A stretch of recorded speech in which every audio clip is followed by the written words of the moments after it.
Why should you visit the Chairshot.com? The Chairshot.com is your home for hard-hitting reviews, news, opinion, and analysis with attitude. Why? Because you're smarter than the average fan. The Chairshot.com. Always use your head.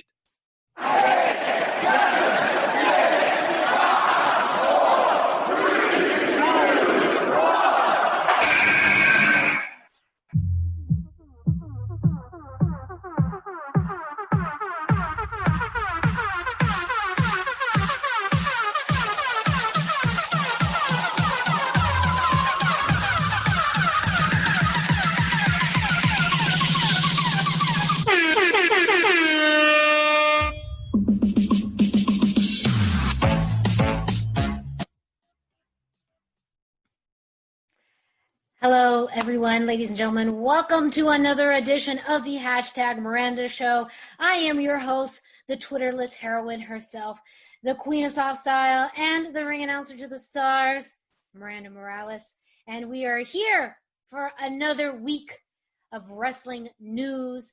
This podcast is part of the Chairshot.com and the Chairshot Radio Network, which means we got a lot of fantastic podcasts for you available on the Chairshot.com. The Chairshot.com. Always use your head. The Chairshot.com. Always use your head. This is such good shit. And, well, we are back with both another audio and video version of this show, which means if you are watching the video version, you're wondering who is this other guy here. He probably has a name on there. I'm not even sure what the name will be this time around, but I'm going to bring him in. He is my co-host, my dear friend, Greg DeMarco. They can't see those names. Remember, like they see the names that I put on in post, but if they could see the names that we see, that'd be really bad. So no, but I know that you always change your name up a little bit. Sometimes you call yourself the Kingpin. Sometimes but I don't change it. They can't see that though. You and I can see that.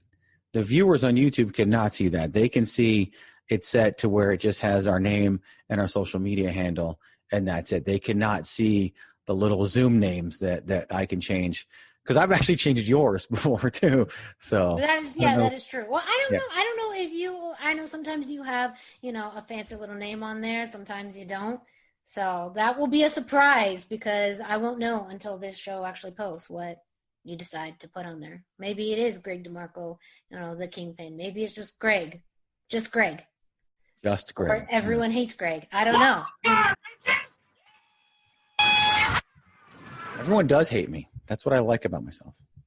That is, that's a different thing, I don't know very many people who think that one of the best things about themselves is how much other people hate them. Well, there's a lot of things I like about myself. Yes, that's just one of them. That is true. Yeah, it's just one of them. It's just one of them. But, hey, everyone has that friend. My friend is Greg. But that's okay. I would rep that shirt. My friend is Greg. I also kind of really want an everyone hates Greg shirt. I'm going to get ahead of myself because I will let all of you know where you can get your Everybody Hates Greg shirt in just a second. But I got to plug our socials so all of you lovely listeners and viewers can know where to find us. As I mentioned that this podcast and many others are part of the Chairshot Radio Network from the Chairshot.com. You can follow the Chairshot.com on social media at Chairshot Media. That's going to be on Twitter, Instagram, Facebook, not TikTok, not Tout, not MySpace, but those places. You also cannot find Greg DeMarco on any of those places, but he is at Chairshot Greg on all of those social forms of social media. And I like social forms of media. I like that. Social forms, yeah, that's very formal. That's the adult version of those, the grown-up version, the old person version. I did get, not a lot of people know this, Greg, you know this, but I did turn a year older within the past few days. So I feel like things are sinking in a little bit now. I'm not going to reveal from what age to what age I turned. Just know that it's 1 year older. And I feel it.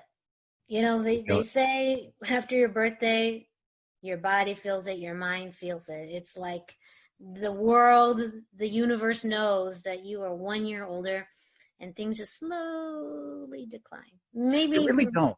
They really don't. I'm going to be honest with you. They do if you let them. They do if you let them. Okay, that's true. That could be one. You know, you're only as old as you feel. Age is just a number. True. Or as old as you act. I don't know. I've literally spent the past year like becoming a younger person in a lot of ways. So that is true. You got to find, look, at Chairshot Greg, just some of the pictures you've posted recently of your progress, of your fitness journey is on point. So make sure. So on point, it got a Miranda clap. Yes, because it's that good. Again, sometimes I don't dictate the clap. It just comes to me. It just happens. It just happens when I feel it. You know. If you force it like I did last week, then it's bad. So you got. No, you can't, because you can tell. You can tell it's not a genuine clap. But the work that you've been putting into it, everything that you've been doing, deserves a clap. I mean, that felt forced. So as you could tell, like that didn't work. But Thank you. Again, you could see the difference. You could see the difference. Working on it. Working on it. Thank you. Yes. Yeah. Miranda Morales, I am not on Twitter, ergo the Twitterless heroine, but you can find me on Instagram and Facebook at the #Miranda. Follow at Chairshot Media. Follow at Chairshot Greg. Follow at the #Miranda. Just follow all of them. That way you get the whole plethora, the whole scope of everything that is going on with us with the Chairshot. That's an order. Chairshot.com. Always use your head. Or it could be a belated birthday present. That could, that's a free gift. Free gift. Free gift. For those of you English majors out there, that is a tautology. Chairshot.com. Always use your head. The lovely and talented Mrs. DeMarco, before she was a high school administrator, was an English teacher. And things like tautologies. And so, yeah. Tautologies. I won't have that kind of language on this show, Greg. This is a family-friendly show. Fuck you, Pat! Oh, that went out though. I love that soundbite. That's up there. It's up there, yes. If any of you maybe who have not heard that, living under a rock, avoiding social media or all media, that is one Adam Cole telling Pat McAfee. What he thinks of him. Yes.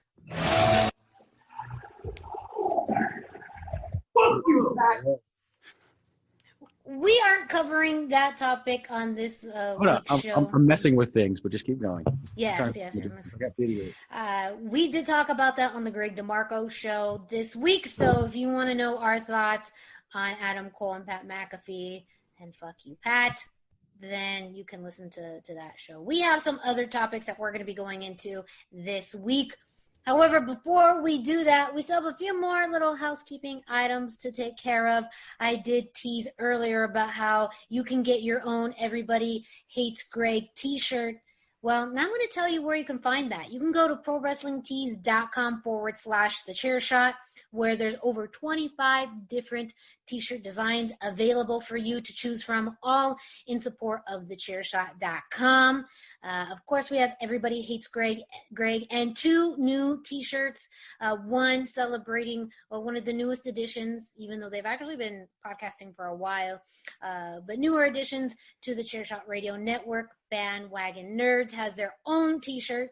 And then a second t-shirt. Greg, you're going to have to help me out. Was it Platt?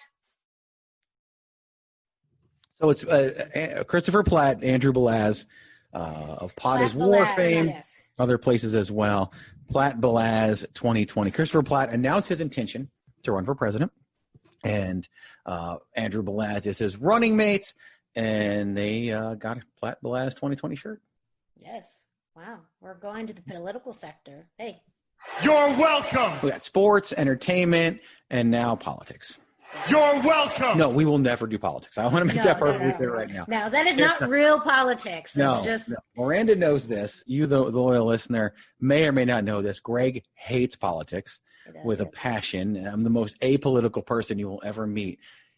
Heretofore, again, no, just using all the big words today. Heretofore, you will never see political content at thechairshot.com. I might let somebody do a one-off thing that still has to do with one of the other topics, but a straight-up political article, I think somebody tried to do one once, and I was like, nope, I'm not publishing that. I'm sorry you spent however long you spent writing it.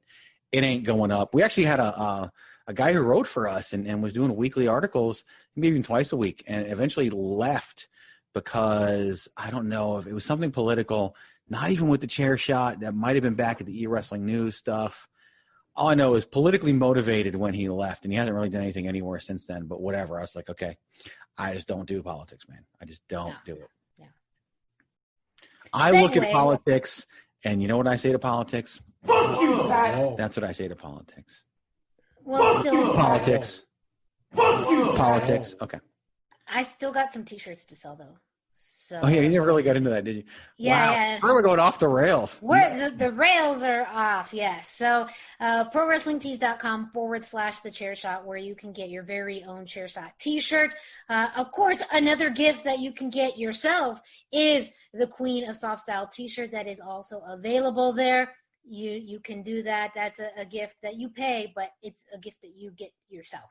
So that's also, I benefit from it because then I get to see all of you lovely people in your Queen of Soft Style T-shirt, but you get to wear the T-shirt and own the T-shirt. So that's the best part of this. And any T-shirts that you buy on ProWrestlingTees.com/thechairshot. That age decline is really hitting me today. All T-shirts start at $19.99, but if you want to spend a few extra dollars, you can get your T-shirt in soft style, and it just has a lot of benefits. I'm working on doing a medical study in which I'm trying to show that there's medical benefits to wearing soft style T-shirts. I'm still working through the hypothesis and the theories, but So some little projects I'm working on during this time. So more for that later on.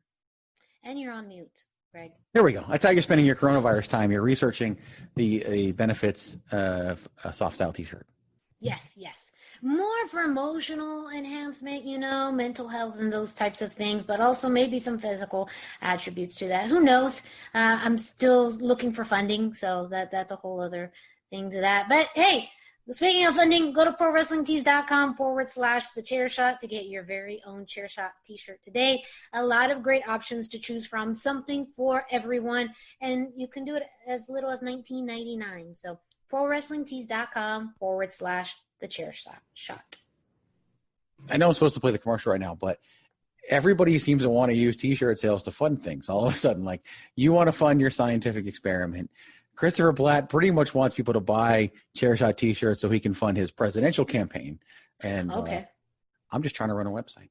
Promotional consideration paid for by the following. Hey folks, PC Tony here. Thanks to our new partnership with Angry Lemonade, you can save 10% on physical products and digital commissions using the promo code Chairshot. Head to angrylemonade.net to check out their amazing catalog of products and services. Use the promo code Chairshot to save 10%. That's angrylemonade.net.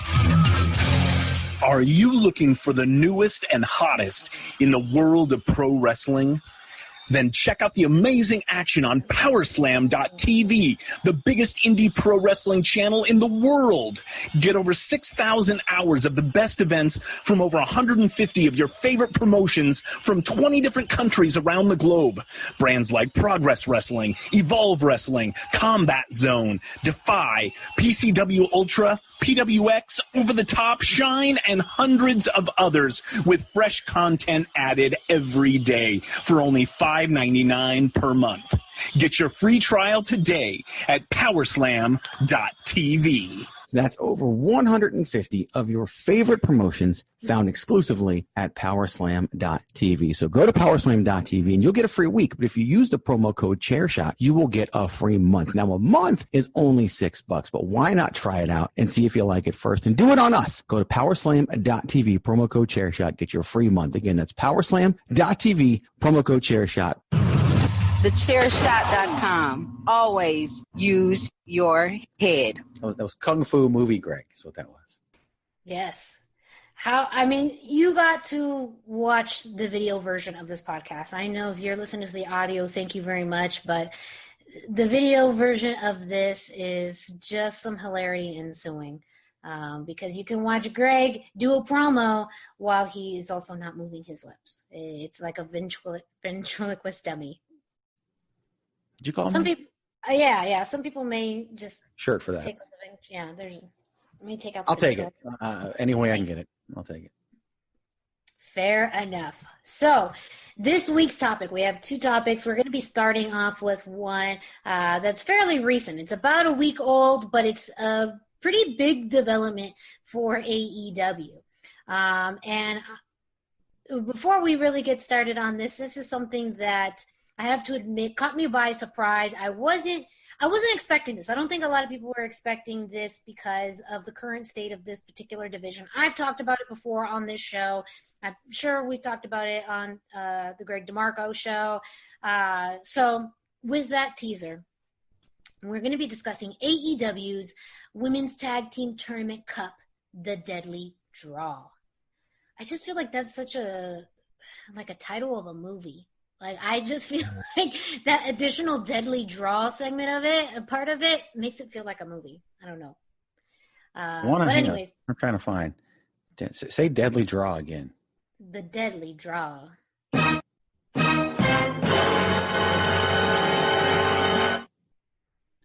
It's not dramatic enough. I don't know. It's not dramatic enough. Stop! I have had it with these motherfucking snakes on this motherfucking plane. Everybody strap in. I'm about to open the fucking window. We'll work on it. We still got time. This is weeks. It's still very early on. So it was announced last week during AEW Dynamite that they were going to host an 8-team women's tag team tournament. Though at the time that they announced this, they weren't specific on dates, but imagine that we're going to get more information on this fairly soon. Of course, the tagline is Deadly Draw. I'll be interested to see how that may play into it. But the setup goes like this. It's 8 teams. They're going to be competing in a single elimination tournament. The tournament winners will be awarded a cup trophy. That's, they could do a lot of things with a trophy. I'm not sure, but hey. Anyways, so again, 8 teams with, a total of 16 wrestlers in a single elimination tournament. With the announcement during last week's Dynamite, no specific dates and details. However, we anticipate that there will be more information provided this week. So we're going to break down what we know as of today, and even just looking at the roster as a whole. Now, I mentioned that this was a surprise to me because I have viewed that AEW's women's division, I think a word that I use, maybe not on this show, but on another show, was that their women's roster is depleted. It's not a very deep roster to begin with, and then you've had lots of factors regarding injuries and travel that have made the depth of that division just very, very small. And it's one that I think is one of the features of AEW that has not necessarily been harmful, but it's been one of the areas that I think there were high expectations for them to meet and deliver, and it hasn't delivered at quite the level that has been expected. So to then also put together a tag team tournament specifically aimed at this division that doesn't have a large roster, to me was also something that caught me off guard. I would think that if they were to do a tournament, it maybe would be a singles tournament. However, we haven't seen this before, at least, with that I can think of in recent memory within, the large American company. So it is something very different. And this could be a way that AEW could help just increase the talent, but also just the prospects, of their women's division. Greg, before we get into depth into this, though, I do want to get some of your initial thoughts on this. I tease that you were not the biggest AEW fan. I know you're very critical of, some of the management and leadership and the direction that they take, and even some of the fans that kind of blindly follow AEW. So I'm very curious, what are your thoughts on this tag team tournament? So I want to go back to something you said. Wait. I actually really like the idea of the women's tag team tournament. Deadly draw, that's stupid, but whatever. I don't have a better idea. They obviously didn't either, but we can get there and maybe figure that out. I think it's a great idea, and there's a couple of reasons why. It gives an opportunity for some of this talent to get over that hasn't had the opportunity to get over. Hopefully, most, if not all, of this tournament plays out on Dynamite and not on Dark, because Dark is just it's just like WWE Superstars back in the day. Like, it's a bunch of jobbers. That's all it is. Jobber matches. I shouldn't say jobbers, because it's established stars versus non-established stars, and the established stars almost always go over. But I do think this is a great way to get some of their talent over. And I do think, like you talked about, this hasn't been done. This hasn't been done. WWE has not done this. WWE crowned their women's tag team championships in an elimination chamber match, and one of the teams was Carmella and Naomi, who had never teamed, I think barely ever teamed before that took place. So that should give you a sense right there where the WWE is at with their women's tag team division. They typically have two active teams at any time, and that's whoever is fighting over the titles. If they're fighting over the titles at all, who knows? Right now, of course, we know the champions are Sasha and Bayley, who pretty much hold everything except for the NXT Women's Championship, and they're probably going to get that too. Oh, yeah. That's the two-woman power trip right there. Just a quick shout-out to Sasha and Bayley running the universe. They run the WWE. Getting that COVID storyline. Keep it going. But I'm okay with it, actually. I'm here for it. Yeah, no. But the only company that's really done this on a larger scale is TNA.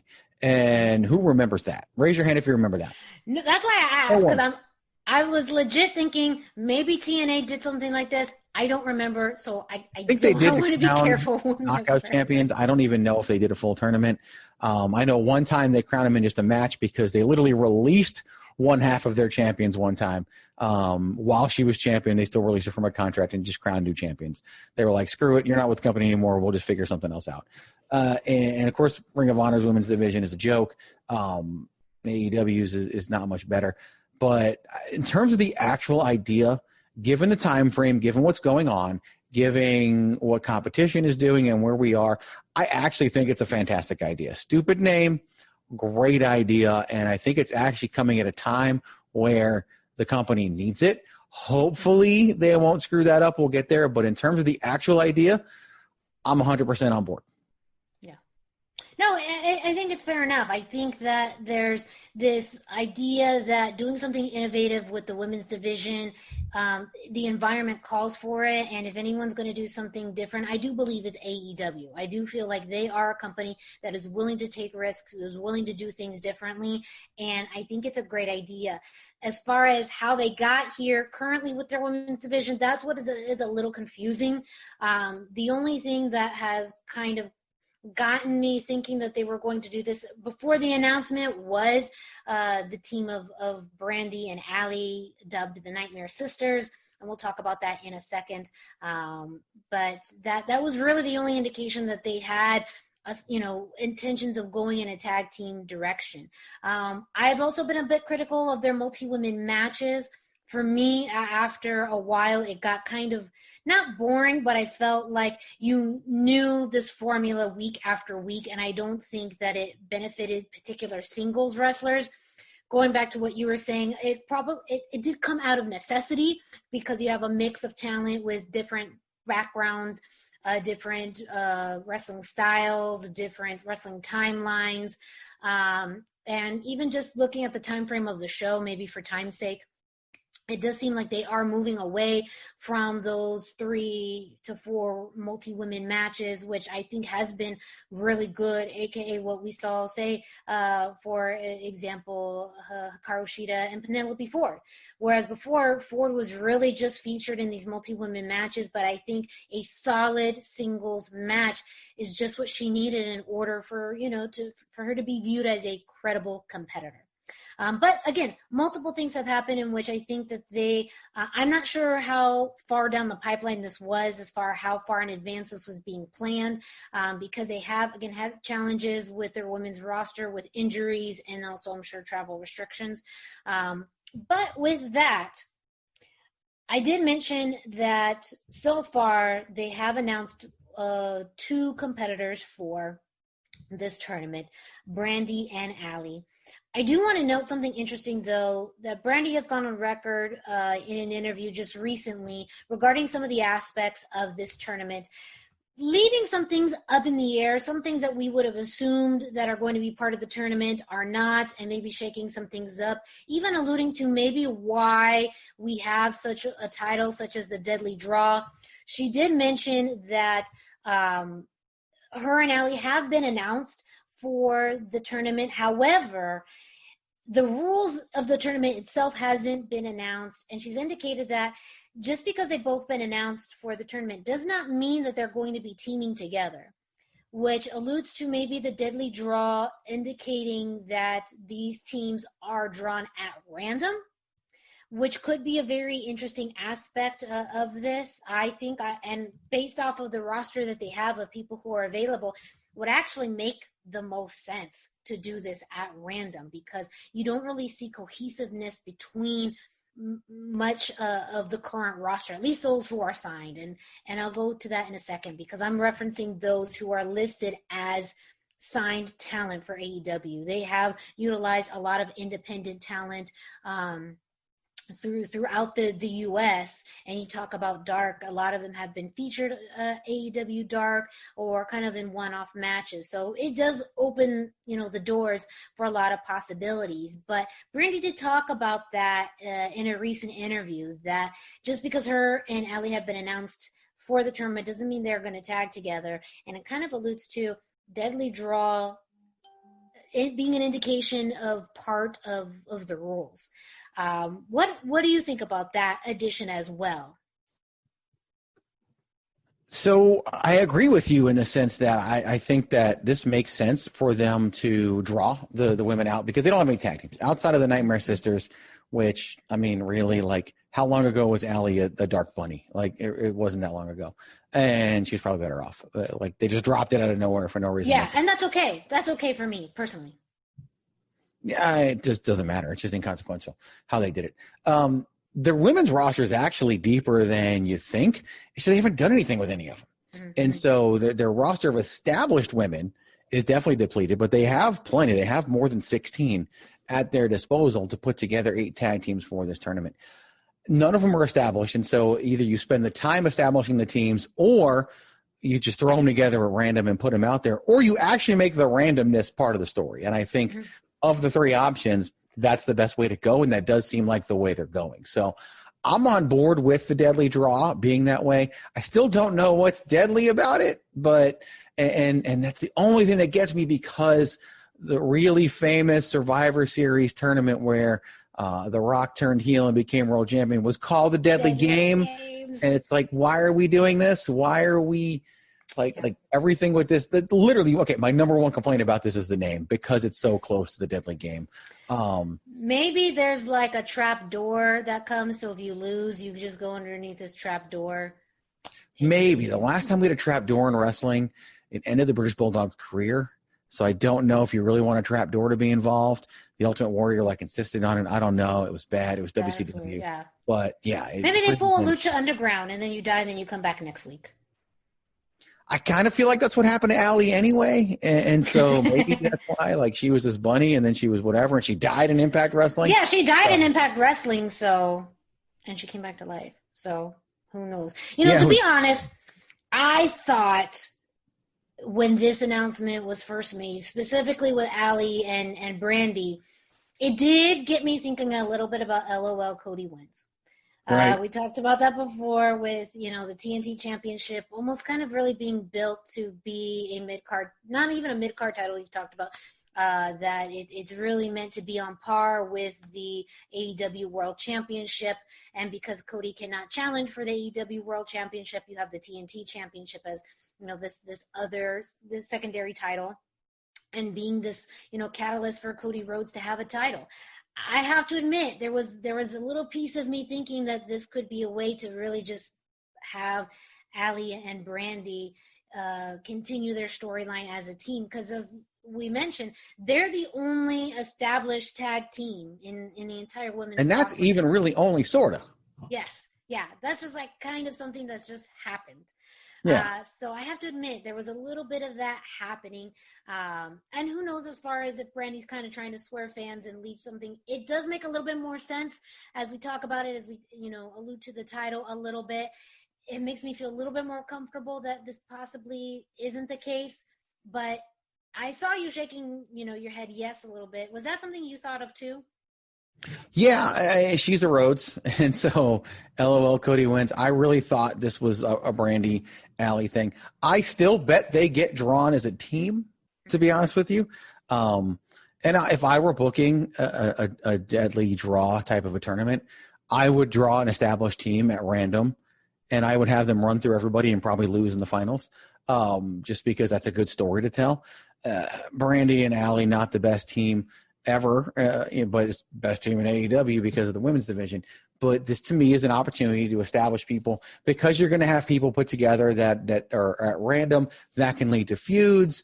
I don't know if Hikaru Shida is going to be in there, and this is how we can also establish our next challenger. There's a lot you can do with this.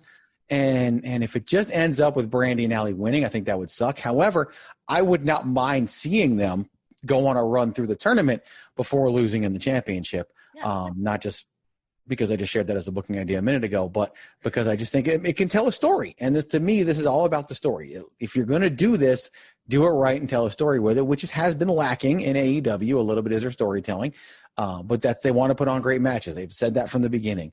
Cody's a storyteller. The rest, not so much, or maybe they think they are. I don't know. I also don't know who's booking this tournament. I don't know if it's Kenny Omega. If so, then expect 4 Japanese women in the championship. If Cody and Brandi have some influence, expect Brandi and Allie to be in the championship. If Tony Khan has some influence, I don't know. 2 of the Jaguar cheerleaders in the championship, I don't know. But the opportunity's there, and I like it. I like what they've been doing with the storytelling so far. So very shortly after the announcement was made, we did have, on last week's Dynamite, Ivelisse versus Diamante.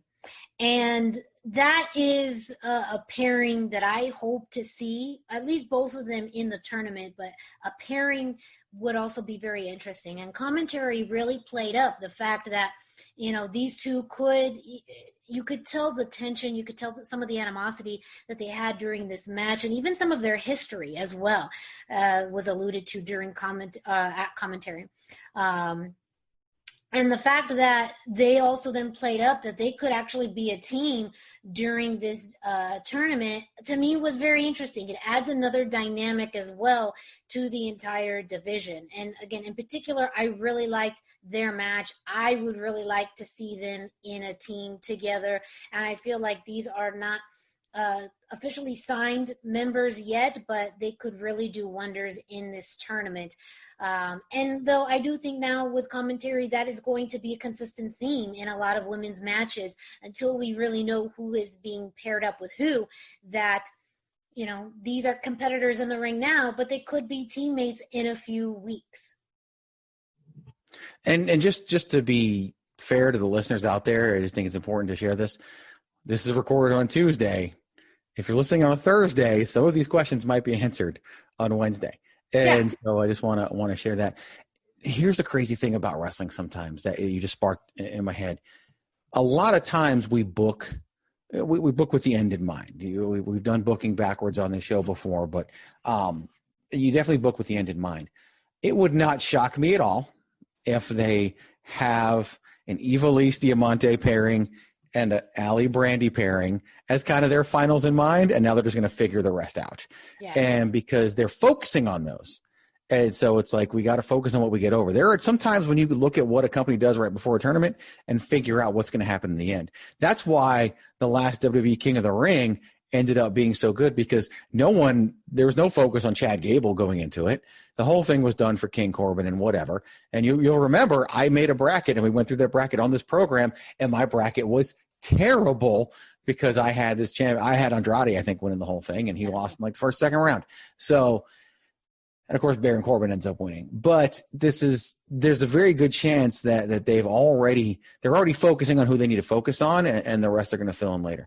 And I don't love that, but I also don't hate it, given the fact of where they are with the women's division, like you talked about earlier. If they use this to establish Ivelisse and Diamante, and that ends up being two of their bigger stars for the division long term, then it's a job well done, in my opinion. Even if they make it to the finals, maybe they beat Brandi and Allie in the semifinals because they have to work together, and then we get a championship against them and two of the women from Stardom. I'd be on board with that too. Like, I as for somebody who's so critical of AEW, this to me is almost idiot proof. Almost idiot proof. I'm sure. Not giving them too much credit. We were talking earlier about coaches, and it's good when a coach gives you a compliment, but it's a true coach when they give you enough of a compliment and still keep you humbled. And that's really what Greg does with AEW a lot. He'll give them credit where credit is due, but not too much where they start flying high. It's like, oh, Greg likes us, and Greg's like, wait a second. Don't get too. And that might be because of you, internet fan, because you will give them credit for everything, even because the sun came up. You're like, oh, great job, AEW. The sun came up this morning. And so I got to be like the opposite of that. Be like, nope, the sun came up on its own. But AEW did put on a good match right there. So, yeah, it's just, it's got to bring them back down to earth sometimes. Bring them back to earth. So I have a list of, I went on the AEW website and I looked at their women's roster and I picked some names out that I believe are going to be part of the tournament. This isn't a full list. I think there's still a few people missing, and there's still a few people that are out due to injury still may be out. So I'm not entirely sure, but I want to run through some names and see what you think as to, if they're going to be involved, and then we can kind of do some fantasy pairings and see who would be some good teams together. And some of this is in alphabetical order. Well, it started off as alphabetical order. And then it didn't because I'm a squirrel. So, of course, we have one of the newer signees, Abandon. She, I believe, has primarily been on AEW Dark with, I believe, one match on Dynamite. I think it's Abaddon. Abaddon? Yeah. Well, shows how much I know. Either way, Abandon is what they might do with her. I don't know. And then, of course, Allie, Anna Jay, who has also kind of a newer signee. I can primarily. She's a newer wrestler. She has barely even wrestled before signing with them. I'm putting in Big Swole. We've seen her with some tips with Britt Baker. Of course, Brandi. Britt Baker, I know she's been out. She should be coming back fairly soon, but I don't know if in time for the tournament. It doesn't seem like it if they're going to start fairly soon. But again, she's a question mark there. Hikaru Shida, it does sound like, as you mentioned, they're likely going to include her, and it could be a way to set up, her a future contender. Chris Statlander has been out on injury, I believe, with a concussion. Torn ACL. Oh, torn ACL. Wow. She may have had a concussion too, but I know just had ACL surgery I think today or yesterday. When people were listening, I think it was on Tuesday of this week. People were listening. Tuesday of this week. Or maybe Wednesday. I don't know. She had ACL surgery, so she ain't gonna be in this. She ain't gonna be in this. Leva Bates. Shouldn't be. No, I'm just kidding. I haven't seen this girl in a while, Mel. She was part of the original Nightmare Collective. Yeah. And which then it kind seemed of like leaves her with nothing to do now. Yeah, I haven't seen her in a while. Of course, we have Nyla Rose, who's under new management with Vicky Guerrero. Penelope. I'm sorry, that was just so funny. Yeah, she is. She doesn't need a manager, but we gave her one. So. Yeah, that's a whole other. That's a whole AEW topic that I want to write about. All these people with managers that don't need them. Mm-hmm. And all these people on Dark who no one knows about that could use a manager. Yes, especially only one they've gotten right. But to be honest with you, having Ricky Starks join up with Taz and Brian Cage is probably one of the top 5 smartest things this company's done in its entire lifetime. I dig it a lot. Penelope Ford. And you mentioned some, I'm not sure about the status of those who are international. Of course, you have also listed here that I'm not sure, we haven't seen a while. Looking through Sadie Gibbs, Rio, Yuka Sakazaki. Yep. Shanna, whatever she goes by. So you're right, Emi Sakura. So I mean, I don't know the status of a lot of the Stardom stars because I don't know. A lot of them, I think, actually relocated over here though. But whether or not they went back to be with family, I don't know. I don't know what the COVID, as we like to call it, has done to them. I'm not 100% situation. Sure. So based off of some of that, again, they do have enough to put together 8 teams, but who's actually active, we'll see. Based off some of those names, who do you think would make some interesting pairings? I mean, we already talked about Ivelisse and Diamante, and I think that should be a pairing they should definitely do. I would love to see a Hikaru Shida team with somebody, just because it's a great way to elevate someone. Maybe that's where you use an Anna Jay or a Sadie Gibbs so that you can get them over a little bit and give them a push and maybe give one of them a personality and a reason for us to care. Big Swole, I think it would be just a complete loss if you didn't put her in here and had her team up with somebody. Maybe you go with the crazy wacky pairing of her and like Aliva Bates, who I said shouldn't even be in this, just because she's a librarian and I hate the gimmick. But I love the performer, I hate the gimmick. So I'd love to see that partnership. I know that Awesome Kong has been working backstage as a coach. I don't know if she's going to wrestle. I would love to see her in this. I think she'd be a great surprise in a random draw as well, and could easily get over. Plus, she could maybe even lose out in the first round because of her partner and then destroy that partner. Like, there's a lot you can do to keep the Awesome Kong thing going while she's going through whatever she's going through. I would love to see her involved. Or you could go with, like, Awesome Kong and Big Swole, and that's just destroy everybody. Like there's so much you can do with that. Maybe, everybody wanted to see Nyla Rose and Awesome Kong. Maybe you team them up instead and build something that way. There's a lot of great possibilities there. I think there's just good potential.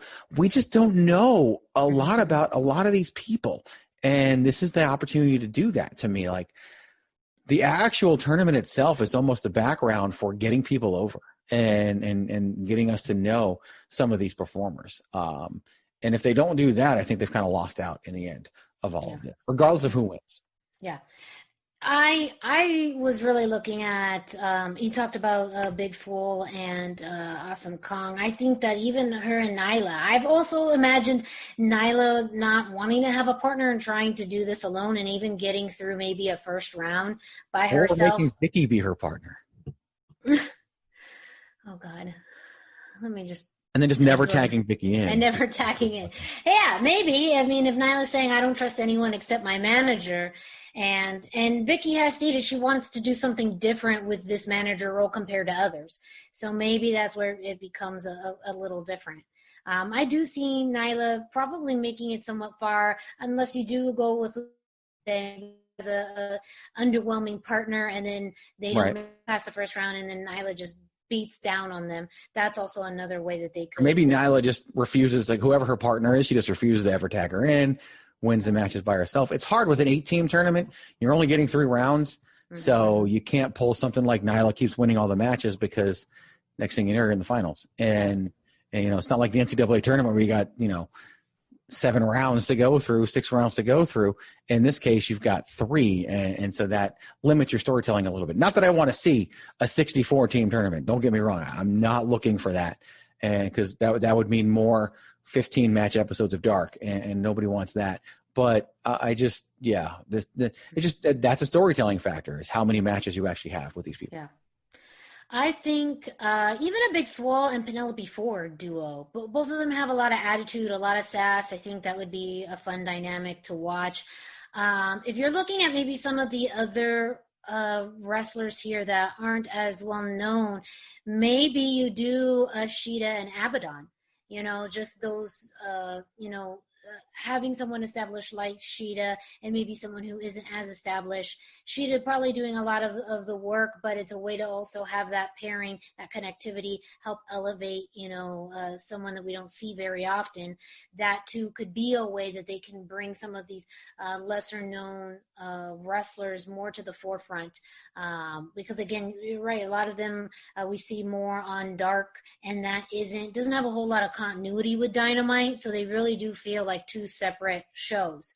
And that's just an unfortunate thing sometimes, because then you see people who they do have signed who have a presence on Dark, but we never see them on Dynamite. And really that's what a lot of fans like me, I don't watch a whole lot of Dynamite. A whole lot of Dark. I'm more consistently watching Dynamite, but I would like to have some of that continuity transfer from Dark to Dynamite. It is a little bit of a shame. I don't know what Britt Baker's status is. I do feel like her role model character has been fairly entertaining, and it would have been fun to see her partner with someone, though it's hard when looking at this list.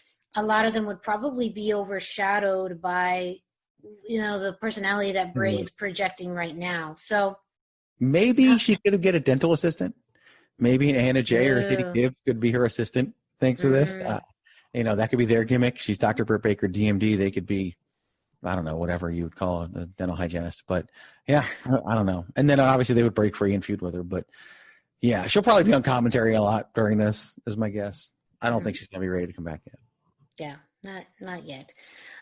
Even looking, it's very hard just because you're right. I don't know a whole lot. I'm only really basing it off those. Like I said, Big Swole's a pretty big personality.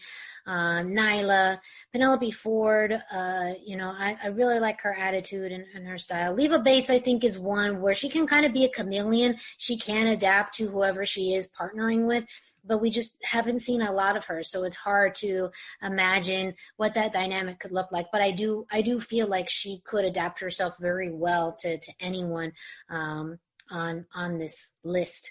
And again, even maybe like I don't know. I feel like we are going to get a random pair like an Anna Jay and Mel, just to really put over, like that may be the obvious team that goes out on the first round. Against who knows, but right. It's I think a lot of fans do have this kind of challenge looking at the current women's roster and looking at these pairings, which again, a idea of a random draw helps, because on top of that, then you wonder how are these teams going to get chosen, and if it's supposed to happen organically through storyline, it's not going to happen because you don't have that right now. It would take way too much time. So it does make sense if they do go in this format, that it's just a better suited that way with the time frame that they have for this particular tournament. But hey, we will see. As Greg noted, look, we record this on Tuesday. This is the day before Dynamite airs. By the time you listen to this on Thursday, a lot of these answers may be resolved. And hey, we'll talk about that in a future episode. It may be as soon as next week. It may be a little later on. Who knows? You're just going to have to stay tuned. But overall, I think the consensus is it's a good development for AEW. It's a great thing for the women's division. A lot of questions still about how this is going to be launched, what's going to happen, who's going to benefit from this, and ultimately how the company will benefit from this. But I think overall, as fans, we win because we get to see more wrestling, something different, something innovative, and, give some credit to AEW. As much as Greg sometimes does not want to do it, hey, I'm going to give AEW credit for putting something together that's definitely different. And in a time of COVID, I gave them credit for that. I literally gave them credit for that. Like, that's the one thing. But did you? But did it hurt to give you for you to give them credit? A little bit. A little bit. There we go. So stay tuned to future episodes as we cover more on this topic. Before we get into our next topic, though, well, we got some bills to pay. So listen to some of our partners and sponsors.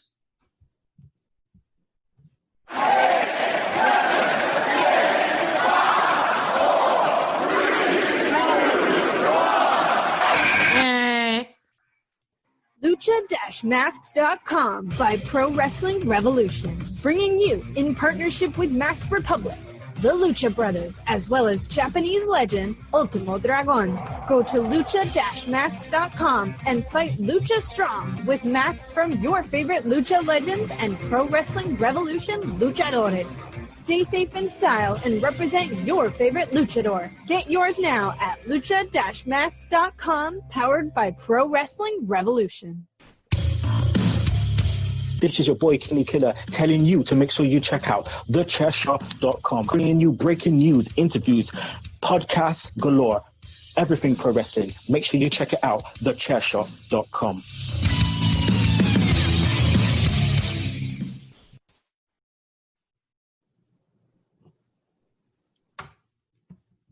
Those are commercials. That's the commercials. Yes, those are commercials. Those are the commercials. Okay. Thought there may have been one more, but that's okay. Not this one. Not round two. Round two is slightly shorter. But better than the 3 minutes and 10 seconds. Very much better. A minute 33 for round one and 59 seconds for round two. Here, I'll help you out. The Chairshot.com. Always use your head. Wild card, bitches! Yeah! All right. Thank you. Appreciate that. Second topic, final topic of the night. Are you done? That's a loaded question. That is a very loaded question. Okay, for now, I'm sure. So recently, WWE announced that SummerSlam was not going to be held in Boston. Duh. I just had to put in there, duh, but whatever. They announced, put it on social media as well, that SummerSlam was not going to be in Boston. And many fans, as we have seen over the past few months, with shows being relocated from different cities to the Performance Center in Florida. However, some news with a Z, depending on how you take where some of these sources are coming from, has been circulating that SummerSlam is going to be held in a different location outside of the Performance Center. So I wanted to have some fun with some of the options that have been talked about and see, where do we think SummerSlam is going to happen? Now, before we get started, Greg, what were your thoughts in the fact that kind of WWE waited a little bit to announce that SummerSlam was not going to be held in Boston? I mean, what does it matter? Like that they waited a little bit. It just wasn't going to happen. Boston said it wasn't going to happen. Look, you can't do a wrestling show like that in a giant arena right now. Based on things that we're seeing from Major League Baseball, no one should be putting on wrestling shows right now. No one should be putting on independent wrestling shows right now. Even this weekend, no one should be putting on wrestling shows right now. No one should be traveling. It's just too dangerous, and it's just not a smart thing. And it just look at what's happening with the Florida Marlins. Like literally 40% of their team has the coronavirus. They're sharing a locker room. These shows are just not equipped to space people out. I've seen some of these venues. They're tiny. Like, I just worry right now. I don't want to worry about wrestling. So it kind of sucks. WWE not having it in Boston, I mean, that didn't surprise anybody. And so I'm cool with the announcement. And then, like you're getting to, it opens up the opportunity to do something different. And we'll see if they do. So with that, some rumors started to circulate regarding specifically what Vince McMahon was wanting from this. And again, it's still just speculation, but I want to have some fun with this because it's pretty ridiculous. So some rumors have been circulating that Vince McMahon wants to do this outside of the Performance Center. And the first option that came up is a beach. Somewhere out on the beach. It hasn't said where, which beach, which state, any of that, but very reminiscent of, say, a bash at the beach. And this, to me, doesn't sound so far-fetched. Now, there's a lot of things that would have to happen on a beach setting. I would imagine it would be a closed beach, maybe a private beach, not a public beach. There's been a lot of stories and pictures out there, people actively going out to the beaches as well.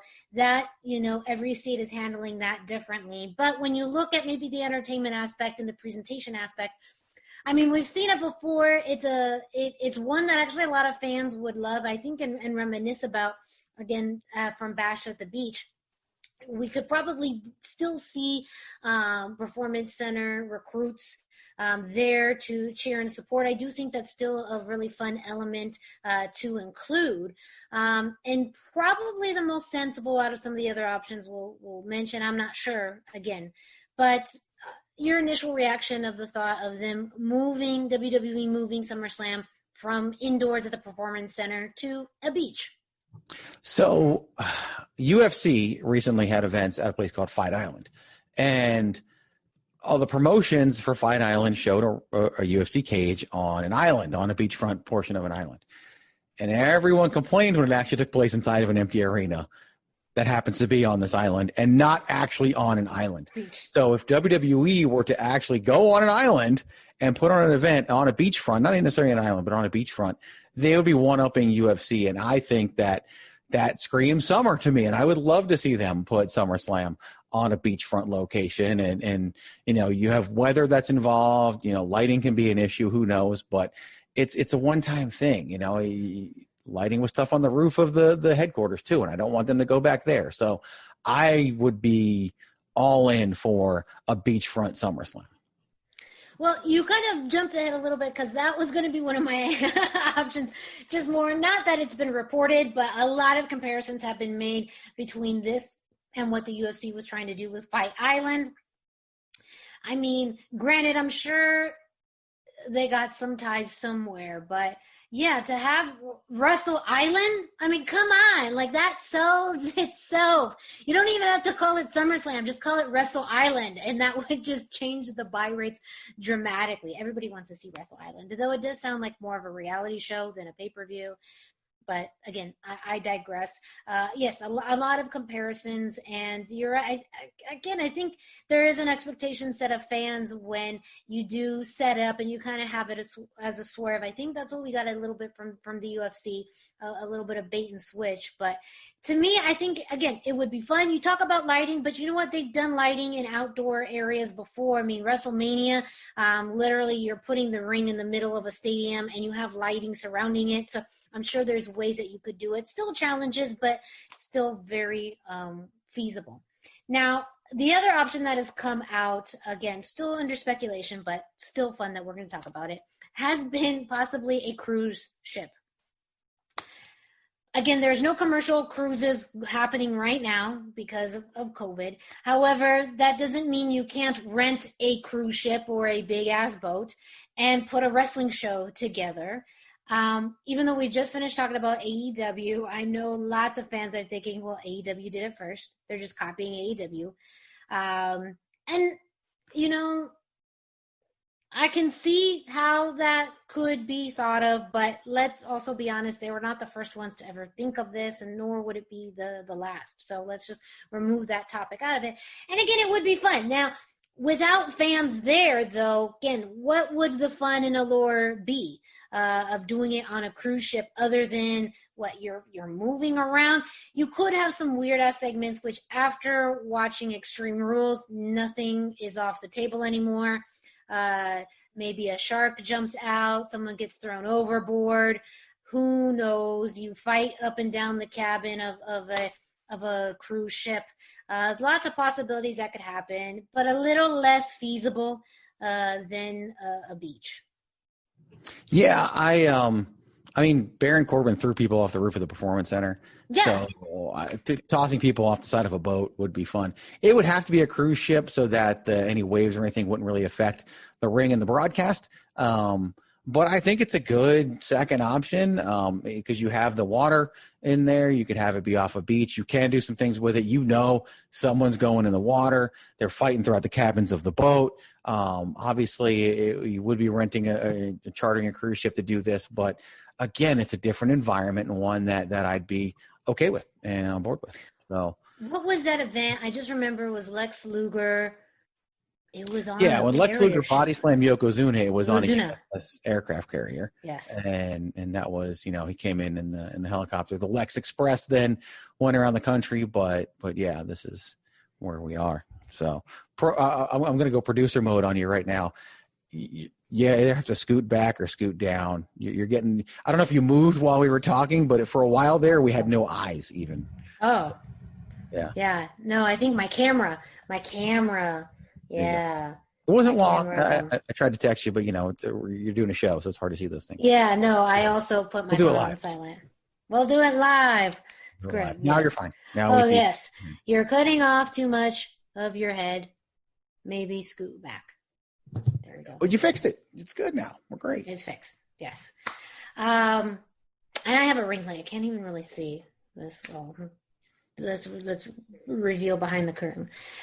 So yes, and we've had a little bit of a boat presence. Yes, the Carrier with Lex Luger and Yokozuna. That was something that we all see and kind of are very fond and reminiscent of. I don't know how much does renting a cruise ship, that would be a lot of money, I would assume. Or maybe you can get it on the cheap because they're not running right now. Exactly. Like Carnival could use the money here, or Norwegian, or whoever. Could use the money and the sponsorship, and it would be some promotion for whenever they do come back. What I will say is, so far, we're 2 for 2 on these ideas being better than the Performance Center, in my opinion.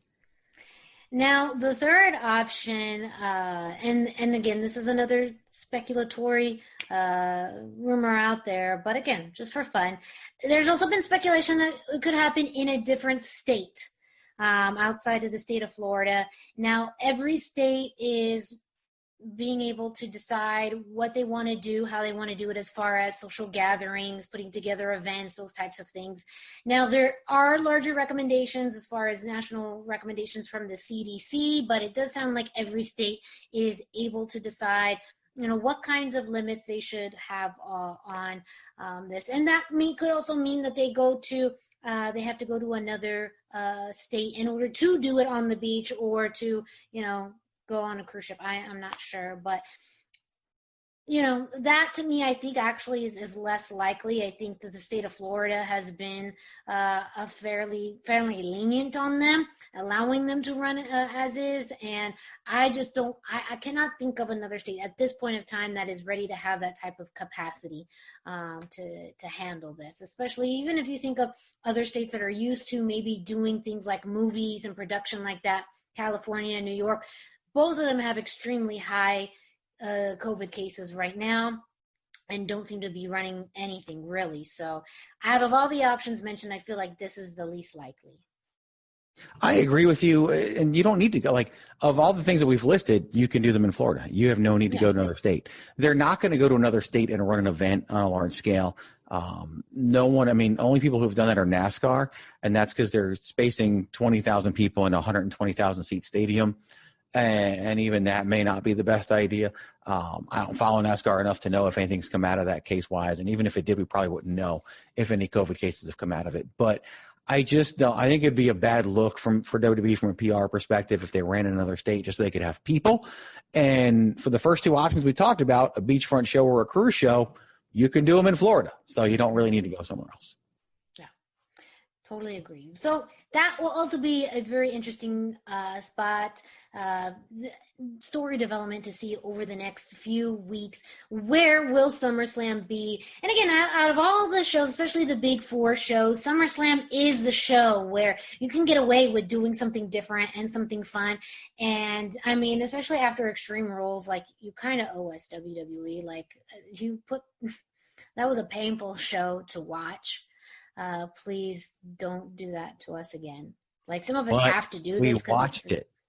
We did. We'll watch SummerSlam too. We are professionals and we do our job. Okay, look, I will watch it. It's part of our jobs. We review, we analyze, we talk about this, but that still doesn't mean that it wasn't painful to watch. And for me, absolutely, even then.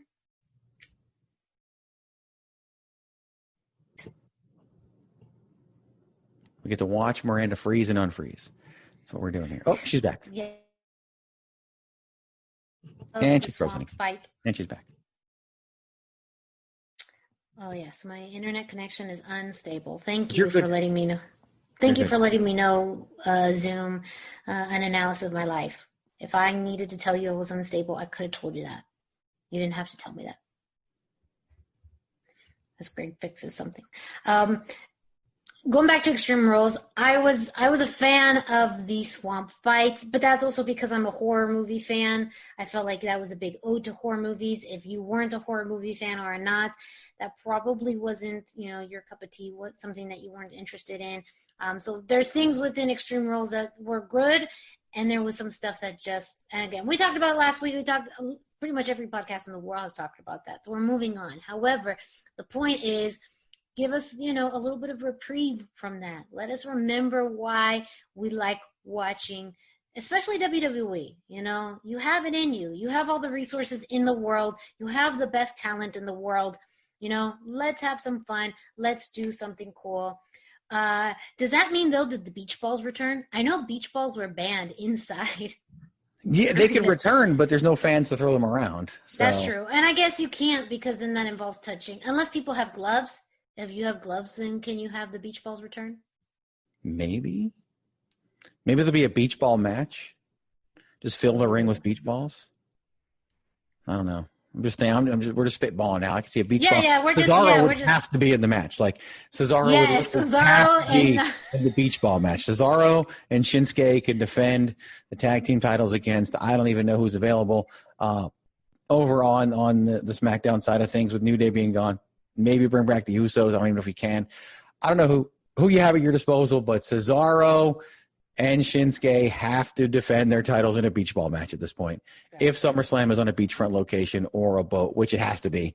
It just has to be. There's no other option. I do think if maybe we don't have it on a boat, but I could see a cinematic match being on a boat for sure. Oh, yeah. Just that capacity. I don't know who it will be. We did see Jeff Hardy and Sheamus in a bar fight. Who knows? And apparently Willow may be back. That's another conversation for another day. But Willow on a boat, I'm watching it. Like because can he fly? Like, there's so many questions I have, and it actually doesn't make sense, but I love it. I love this fact. Like, I just want Willow on a boat. And that's really what I'm looking forward to the most right now of SummerSlam. Everything else will book itself out. Will get figured out. I know the end. Well, eventually we'll be booking backwards to how we get Willow on a boat. on a boat. Yeah, that will be for a future episode of the hashtag Miranda Show. We still got plenty of time before SummerSlam, so don't you worry your pretty little heads off. I just read. You can't see this, listeners and viewers, but I just was told how unstable I am. But you didn't know that. You didn't need me to tell you that. You didn't need this podcast to know that. You already knew it deep inside your hearts. But again, we will be covering both the AEW Women's Tag Team Tournament, Deadly Draw, and we'll be covering SummerSlam more in the future. So make sure you stay tuned and listen and watch future episodes of the hashtag Miranda Show. And that leads me actually to the end of this episode. We made it. We did it. I survived another one in the books. The hashtag Miranda Show. That's going to be another shirt that we're going to work on that I just discovered right now. Which one is it? I survived the hashtag Miranda Show. I feel like Greg needs that every week. I mean, I'm living it. I'm living it right now. I've lived it before. I will live it in the future. This is such good shit. Yeah, I need it. It's necessary. Yes. Make it happen. Thank you all for listening and watching. Don't forget to follow us on social media at Chairshot Media, at Chairshot Greg, and of course at the hashtag Miranda. Visit thechairshot.com for all your wrestling news, analysis, and opinions. Oh, you want me to play that again? Okay, fine. Thechairshot.com. Always use your head. I'm too busy thinking about the shirt. Like, now I got the wheels turning. Yes, The wheels are turning. But yes, visit thechairshot.com. Listen to all of the shows, or as many as you can. I know there's not a lot of hours in the day, but if you can, listen to the other shows on the Chairshot Radio Network. And again, stay tuned to future episodes of the hashtag Miranda Show. Thank you so much for listening. Thank you so much for watching. And don't forget to always keep it soft style.